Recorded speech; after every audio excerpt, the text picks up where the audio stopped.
பார்வையாளர் அனைவருக்கும் தமிழம் மலையொலியின் அன்பு வணக்கம். இன்று நாம் பார்க்க இருக்கின்ற தலைப்பு சீமான் கைதாவாரா என்ற கேள்விகள். இன்னைக்கு தமிழ்நாட்டில் உள்ள நம்ம தொடர்பில் உள்ள பல்வேறு உறவுகள், அதே போல் வெளிநாட்டில் இருக்கின்ற நமக்கு பேசக்கூடிய பல்வேறு உறவுகள் இந்த கேள்வியை கேட்ட வண்ணம் இருக்கிறாங்க.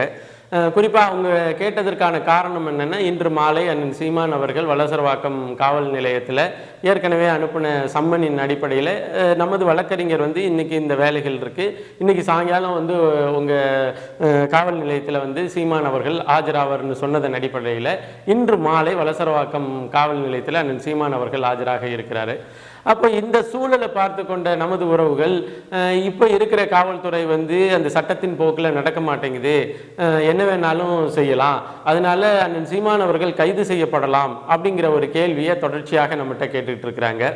இங்கே நாம் தமிழர் கட்சியில் இருக்கின்ற சட்ட வல்லுநர்களோட பேசினதன் அடிப்படையிலும் சரி, இந்த வழக்கினுடைய தன்மையின் அடிப்படையிலும் சரி, இந்த வழக்கை கடந்த காலத்தில் திராவிட முன்னேற்ற கழகம் கையாண்ட விதத்தின் அடிப்படையிலும் சரி, அண்ணன் சீமான் அவர்கள் கைது செய்யப்படுவாரா மாட்டாரா என்கிற கேள்வி, அதற்கான பதிலாகவும் கூடுதலாக நாம் தமிழர் கட்சியினுடைய தலைமை ஒருங்கிணைப்பாளர் வீட்டில் இன்னைக்கு ஒரு தகவல் பலகை வைக்கப்பட்டிருக்கு. அந்த தகவல் பலகை வைத்ததனுடைய நோக்கம் என்னென்னா, இந்த அரசிற்கும் இந்த காவல்துறைக்கும் நேரடியாக சவால் விட்டுருக்கு அப்படிங்கிறது தான். குறிப்பாக அன்னி கயல்விழி சீமான் அவர்கள் செய்தியாளர்கள் சந்திப்பில் ரொம்ப நேர்த்தியான பதிவு செஞ்சாங்க. இது கூடுதலாக அவங்க என்ன சொன்னாங்கன்னா, இந்த சம்மனை கிழிக்க சொன்னது நான் தான், நீங்கள் கைது செய்யணும்னா என்ன தான் கைது செஞ்சுருக்கணும், அந்த சம்மனை கிழித்து கொண்டு இருக்கும் பொழுது இப்போ அருகில் நின்னாருன்னு சொல்லிட்டு அமல்ராஜ் என்கின்ற எங்கள் அண்ணனை நீங்கள் கைது பண்ணிட்டு போயிட்டீங்க, இது எங்கள் மேலே கை வச்சா கூட நாங்கள் யோசிப்போம், எங்கள் மேலே கை வச்சா கூட நாங்கள் யோசிப்போம், ஆனால் எங்களோடு உறவாக இருக்கிறவர்கள் மேலே கை வச்சா என்ன பின் விளைவுகள் நடக்குங்கிறத விரைவில் நீங்கள் பார்க்க தான் போகிறீங்க. இந்த வழக்கை நாங்கள் இந்த பிரவீன் ராஜேஷ்ங்கிற இதோட விட போறதில்ல, இவர் என்ன பாடுபட போறாரு அப்படிங்கிற மாதிரியான செய்தியாளர்கள் சந்திப்பு. அதுல அந்த மேல வைத்ததனுடைய நோக்கமே என்னன்னா, இனி கேட்ட தாண்டி அவனும் உள்ளுக்கு வராதிங்க, உள்ளுக்கு வந்தீங்கன்னா வேற மாதிரி ஆகி போயிடும், நீங்க சம்மனை ஒட்டணுமா ஒட்டிட்டு போங்க, நீங்க இப்போதான் ஆளே இருந்தாலும் நீங்க ஒட்டுறது தான் எங்களுக்கு பிடிக்குது அப்படின்னு சொல்லிட்டு ஒட்டுற நிலையில இருக்கிறீங்க. ஆள் எங்க இருக்கிறாரு, சம்மனுக்கு உரியவர் பெற்றுக்கொள்ளக்கூடியவர் எங்க இருக்கிறாரு, எந்த முகவரியில் இருக்கிறாருனாலும் அவர்கிட்ட நேரடியாக கொண்டு கொடுக்க மாட்டேங்க. அவர் வீட்டில் ஆள் இருந்தாலும் கூட ஆளுகிட்ட சொல்லாம வெளியில ஒட்டிட்டு போறீங்க. சரி, இங்க போர்டு வச்சிருக்கிறோம், இதுல ஒட்டிட்டு போங்க, இந்த போர்டு உங்களுக்கு பதில் சொல்லும் அப்படிங்கிற மாதிரி தான் அது என்ன காரணம்னா, உனக்கு நான் கொடுக்குற மரியாதையினுடைய அளவு அவ்வளவுதான், நீ எந்த அளவுக்கு நான் உனக்கு கொடுத்த மரியாதை தவறாக பயன்படுத்தி கொண்டாயோ இனிமேல் உனக்கு கொடுக்குற மரியாதை அவ்வளவுதான் அப்படிங்கிற மாதிரி தான். கூடுதலாக ஒட்டுனது நான், ஒட்டுனது நீங்கள் ஒட்டி இருக்கிறீங்க, கிழிக்க சொன்னது நான். கூடுதலாக சம்மனுக்கு உரியவர் அண்ணன் சீமான் அவர்கள், கிழிக்க சொன்ன என்னையோ அல்லது எனது கணவரையோ உங்களால் தொட முடியலை, உங்களுடைய அந்த கோபத்தை, உங்களுடைய ஆற்றாமையை எங்கள் வீட்டில் காவல் காத்து கொண்டிருந்த எங்கள் அண்ணன் மீது காட்டியிருக்கிறீங்க அப்படிங்கிற ஒரு செய்தியாளர் சந்திப்பு ரொம்ப சிறப்பான செய்தியாளர்கள் சந்திப்பாக இருந்தது. பல கேள்விகளுக்கு, அதாவது பொது தளத்தில், சமூக தளத்தில், இன்னும் திராவிட முன்னேற்ற கழகத்தினுடைய முட்டுச்சந்திலிருந்து பார்க்கக்கூடியவர்கள் கேட்கின்ற கேள்வியாக இருக்கின்ற பல கேள்விகளுக்கு அந்த செய்தியாளர்கள் சந்திப்புள்ள பதில் சொன்னது. கூடுதலாக என்னன்னா, இப்போ என்ன சொல்றது, உலகத்தில் யாருக்கு அநீதி நடந்தாலும் முதல் ஆளாக ஒலிக்கின்ற குரல் அண்ணன் சீமான் அவர்களுடைய குரலாக இருக்கும். இது நல்லாவே தெரியும். இந்த தமிழக அரசியல் தெரிந்த எல்லாருக்கும் தெரியும், நேற்று அண்ணன் சீமான் அவர்களினுடைய வீட்டில் நடந்தது திராவிட முன்னேற்ற கழகத்தினுடைய அரசின் கீழ் செயல்படுகின்ற காவல்துறையினுடைய வெளிப்படையான அத்துமீறல்னு எல்லாருக்குமே தெரியும். இந்த அத்துமீறலை ஏன்டா எல்லா அரசியல்வாதியும் என்னடா பார்த்துக்கிட்டே இருக்கிறீங்க, ஒன்றுமே பேசவே இல்லையா அப்படிங்கிற ஒரு கேள்வி உங்களை போலவே எனக்கும் வந்தது. அப்புறம் அங்கிட்டு இங்கிட்டு சுற்றி பார்க்கும் பொழுது ஒரு 4-5 பேர் அதற்கான பதிலை சொல்லியிருந்தாங்க. அப்புறம் சிறிய கட்சிகள்லாம் கண்டனத்தை பதிவு பண்ணியிருந்தாங்க. குறிப்பாக தமிழ் தேசிய பேரியக்கத்தினுடைய தலைவர் ஐயா மணியரசன் அவர்கள் இது ரொம்ப ஆகாவளித்தனம், இது ரொம்ப தவறு, இன்னும் சொல்லப்போனால் இந்த வழக்கில் முகாந்திரமே கிடையாது, பாலியல் குற்றமாக எதை கருத வேண்டும் அல்லது ஏமாற்றுகின்ற செயலாக எதை கருத வேண்டும்னு ஒரு பெரிய பட்டியலை போட்டு ஐயா மணியரசன் அவர்கள் கடந்த காலத்தில் நடந்த செக்ஷனு, அதனுடைய சட்ட விதிகள், இது எல்லாத்தையும் போட்டு ஒரு தெளிவான கண்டன அறிக்கையை வந்து ஐயா மணியரசன் வெளியிட்டிருக்கிறாரு. அவருக்கு மிகப்பெரிய நன்றிகள் நாம் தமிழர் கட்சி சார்பாக.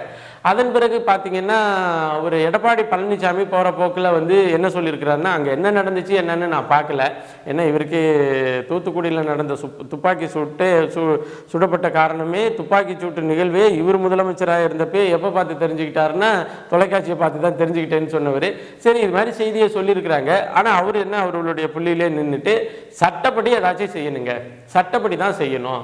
நீங்கள் எதிர்கட்சி எல்லாம் எதிரி கட்சியாக நினச்சிக்கிட்டு நீங்கள் வந்து திராவிட முன்னேற்ற கழகம் அல்லாத கட்சி எல்லாத்தையும் வந்து அடக்குமுறையோடு கையாளணும்னு நினைக்கக்கூடாது அப்படிங்கிறதோட அவர் நின்றுட்டார். அப்புறம் 2-3 இயக்கங்கள் வந்து தன்னுடைய கண்டனத்தை பதிவு பண்ணியிருக்கு. ஆனால் நம்ம பெருசாக மதித்து தோழர் திருமாவளவனுக்கு வந்து பெரிய சங்கடங்கள் வந்த பொழுது முதல் ஆளாக நின்று குரல் கொடுத்த திருமாவளவனும், அதன் பிறகு ஐயா ஆண்டவர் எப்பொழுதும் உண்மையே பேசுகிறவர் ஆண்டவரோ, அதன் பிறகு அன்புமணி ராமதாஸ் அவர்களோ, இன்னும் பல பேர் இருக்கிறாங்க இந்த அரசியல் தளத்தில். நம்ம மற்றவங்கள விட்டுருங்க, எதுக்கு எடுத்தெல்லாம் வந்து இது கருத்து சொல்லிட்டு இருக்கிற பல அரசியல்வாதிகள் காவல்துறை நேற்று நடந்து கொண்ட அராஜக போக்கிற்கு எந்த பதிலையும் சொல்லலை, எந்த பதிலையும், அதாவது எந்த கண்டனத்தையும் பதிவு செய்யலை. இந்த போக்கு வந்து ரொம்ப அராஜகமான போக்கு, இது மாதிரி செய்யக்கூடாது என்கின்ற எந்த பதிவையும் வைக்கல. அது நம்மளால் பார்க்க முடிகிறது.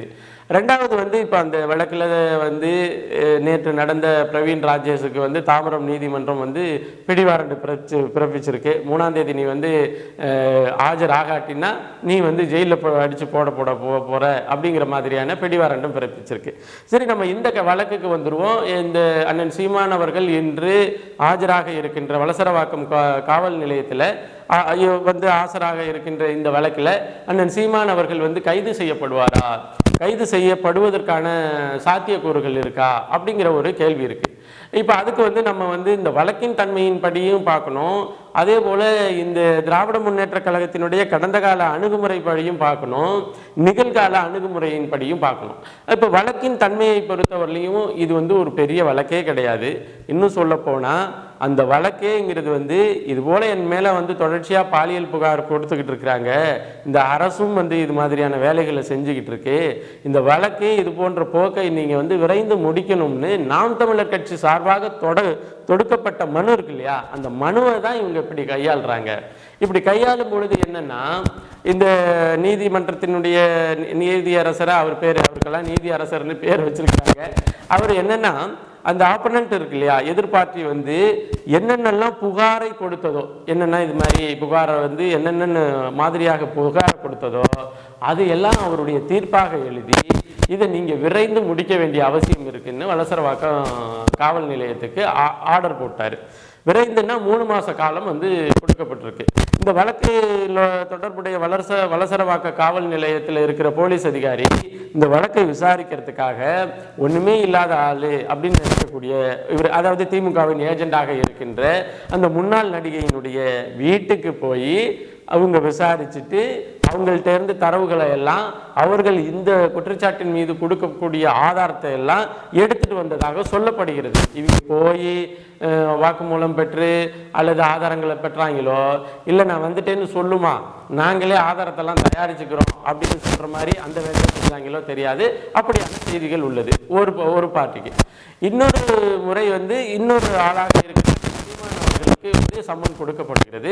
சம்மன் கொடுக்கும் பொழுதே அண்ணன் சீமான் அவர்கள் என்ன சொன்ன, நீங்கள் 27ஆம் தேதி வந்து என்னை வந்து ஆஜராக சொல்கிறீங்க, இந்த 27ஆம் தேதி ஏற்கனவே நாங்கள் திட்டமிட்ட சுற்றுப்பயணம் இருக்குது, அன்னைக்கு வந்து நான் ஓசூரில் கலந்தாய்வில் இருக்கிறேன், அதனால் இன்னொரு தேதியில் வந்து நாங்கள் வந்து உங்களோட அதாவது விசாரணைக்கு ஒத்துழைக்கிறேன் அப்படின்னு சொல்லும் பொழுது அந்த காவல்துறை ஆய்வாளர் என்ன சொல்லிட்டாருன்னா, 27ஆம் தேதி நீங்கள் வந்து உங்கள் வக்கீலின் மூலியமாக ஒரு மனுவை கொடுங்க, இன்னொரு தேதியை எங்களுக்கு கொடுங்கன்னு சொல்லுங்க அப்படின்னு சொல்லி போயிட்டார்.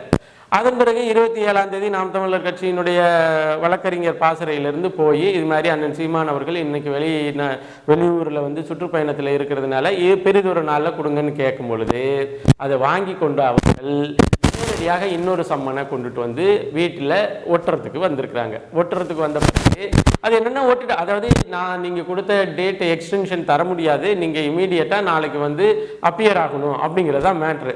அப்போது வந்து தொடர்புடைய நபராக இருக்கிற அண்ணன் சீமான் அவர்கள்ட்ட சொல்லியிருக்கலாம், அல்லது தொடர்புடைய நபரோடு உறவாக இருக்கின்ற அண்ணனுடைய மனைவி கயல்விழி அவர்கள்ட்ட கொண்டு போய் நேரடியாக கொடுத்துருக்கலாம். இது எதையுமே செய்யாமல் என்ன பண்ணிடுச்சு, இது வெளியில் போகும்பொழுது செய்தியாளர்கள், ப்ரெஸ்ஸு கிளப்பு எல்லாத்தையும் கூட்டிகிட்டு போய் வெளியில் ஒட்டிட்டு பிரேக்கிங் நியூஸாக போட்டுற ஆரம்பிச்சு. அதாவது காவல்துறையினுடைய ஆதாரங்கிறது என்னென்னா, அந்த டோரில் ஒட்டிட்டு அந்த வீட்டோடு சேர்ந்து ஒரு ப்ராடக்ட் வச்சுட்டா, இந்த பாருங்க இந்த வீட்டில் நான் ஒட்டிட்டேங்கிறது தான், அவ்வளோதான். அதை தாண்டி அந்த மனுவை எவன் வேணாலும் என்ன வேணாலும் பண்ணலாம், கிழிக்கலாம். தொடர்புடைய நபர்கள் தெரிஞ்சிருச்சுன்னா அதை என்ன தூக்கி குப்பையில் கூட போடலாம். அந்த மனுவுக்கான வேலிடிட்டி, அந்த சம்மனுக்கான வேலிடிட்டி அதுதான். இப்போ இந்த சூழலில் தான் நேற்று அந்த கலவரம் நடந்துருச்சு. இன்றைக்கி வந்து அண்ணன் சீமான் அவர்கள் வந்து இந்த கிருஷ்ணகிரி கலந்தாய்வை முடிச்சுட்டு இன்றைக்கி மாலை வந்து கலந்துக்கிறாங்க. இப்போ இந்த வழக்கில் கைது செய்யப்படுவதற்கான சாத்தியக்கூறுகள் இருக்கா அப்படின்னு சொன்னால், கைது செய்யப்படுவதற்கான எந்த சாத்தியக்கூறுகளும் இல்லை. ஏன்னா இதே வழக்கில் இதே நீதிமன்றத்தினுடைய வழிகாட்டுதலின் அடிப்படையில் ஏற்கனவே அண்ணன் சீமான் அவர்கள் இதே காவல் நிலையத்தில் உள்ளுக்கு போய் 3.5 மணி நேரம் விளக்கத்தை கொடுத்துட்டு வெளியில் வந்துட்டார். வெளியில் வரும்பொழுது என்னென்னா, இனிமேல் என்ன நீங்கள் விசாரணைக்கு கூப்பிடணும்னா தொடர்புடைய நபராக இருக்கின்ற அந்த முன்னாள் நடிகையையும் கூப்பிடுங்க, நேருக்கு நேர் உட்கார்ந்து உங்களுக்கு விளக்கமாக பேசி விட்டுருவோம் அப்படின்னு சொல்லிட்டு வந்துட்டார். அப்போ இந்த வழக்கு வந்து நீதிமன்றத்தில் வந்து அவசரமாக அப்படின்னாலும், இப்போ இதை தாண்டி நாம் தமிழர் கட்சி இந்த வழக்கு வந்து உச்சநீதிமன்றத்துக்கு எடுத்துகிட்டு போயிருக்கு. உச்சநீதிமன்றத்தில் வழக்கானது விரைந்து எடுக்க வேண்டும் என்ற கோரிக்கை வைக்கப்பட்டிருக்கு. இன்னும் ஓரிரு நாட்களில் இந்த வழக்கானது அங்கே வந்து அப்பியர் ஆகிடும். இந்த சூழலில் நான் 2 நாளுக்குள்ளே முடிக்கணும், 2 நாளுக்குள்ளே 3 நாளுக்குள்ளே முடிக்கணும் அப்படிங்கிற போக்குங்கிறது வந்து வெளிப்படையான அராஜகமாக பார்க்கப்படுகிறது. ஒன்று. இன்னொன்று, திராவிட முன்னேற்ற கழகம் வந்து அண்ணன் சீமான் அவர்களை கைது செய்ய முயற்சிக்கிறதா அப்படின்னு சொன்னால் உறுதியாக கைது செய்யாது. அண்ணன் சீமான் அவர்களை கைது செய்தால் என்ன நடக்கும் அப்படின்னு திராவிட முன்னேற்ற கழகத்தினுடைய ஆட்கள் எல்லாத்துக்குமே தெரியும். கடந்த கால அனுபவத்தின் அடிப்படையில் தமிழக முதல்வராக இருக்கின்ற மு.க. ஸ்டாலின் அவர்களுக்கு தெரியும் கைது பண்ணால் என்ன நடக்கும்னு. ஏன்னா மு.க. ஸ்டாலின் ஐயா கிட்ட இருக்கின்ற சுற்றிலும் இருக்கின்ற அல்ல கை வேலை பார்க்கின்ற பல பேர் வந்து சீமானை கைது பண்ணணும்னு சொன்னப்பையும் மு.க. ஸ்டாலினால் ஏன் வந்து கைது பண்ண முடியலை அப்படின்னு சொன்னால், கைது பண்ணால் அடுத்த முறை நாம் முதல்வர் இல்லை, நாம் யாரை கைது பண்ணுறோமோ அவர் தான் முதல்வர் அப்படிங்கிறது மு.க. ஸ்டாலினுக்கு நல்லா தெரியும்.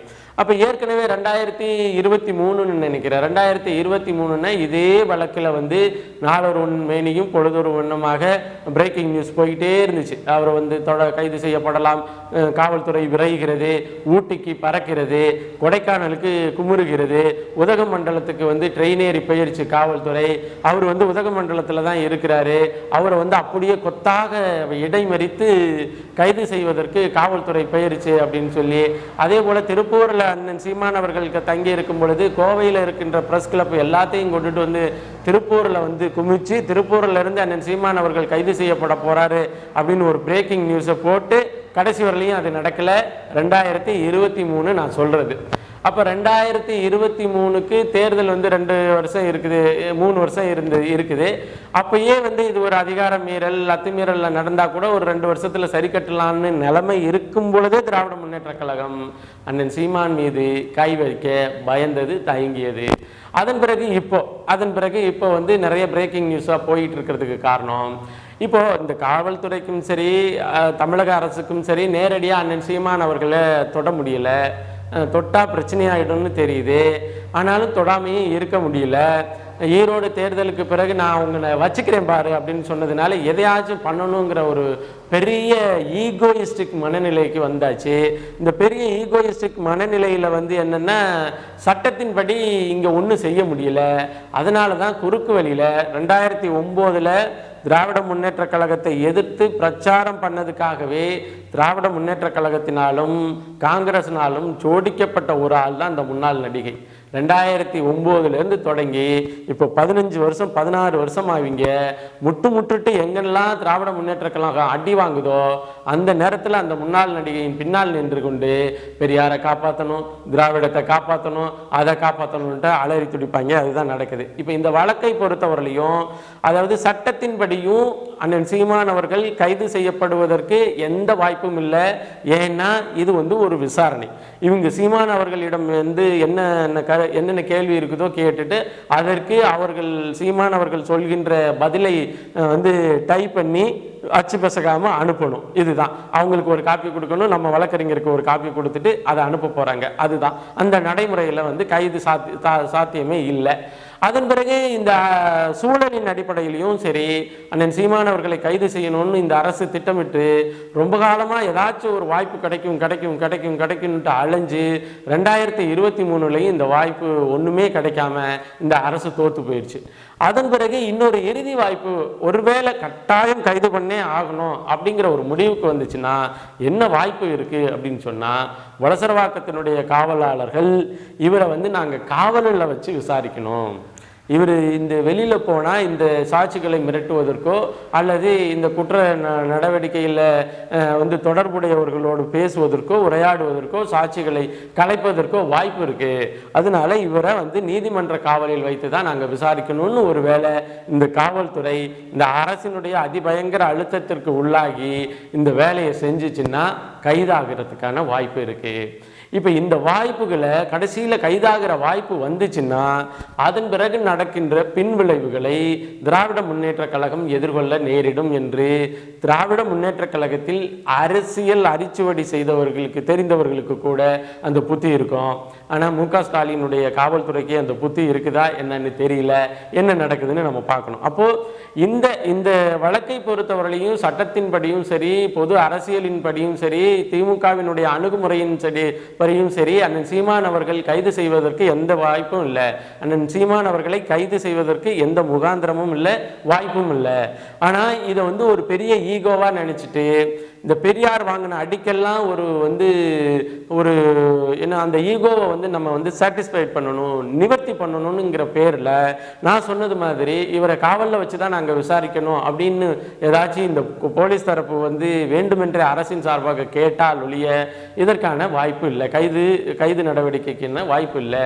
கூடுதலாக இதை செய்யுமா செய்யாதா அப்படிங்கிறது இந்த அரசினுடைய அரசியல் அறிவை பொறுத்தது என்பதை பதிவு செய்து, இது தெரியும் உங்களுக்கு, சீமான் அவர்கள் கைது செய்யப்பட்டால் என்ன நடக்கும், என்ன மாதிரியான பின்விளைவுகள் வரும், எவைகள்லாம் நாம் எதிர்கொள்ள வேண்டும் என்று ஒருவேளை திராவிட முன்னேற்ற கழகத்துக்கு தெரியும்.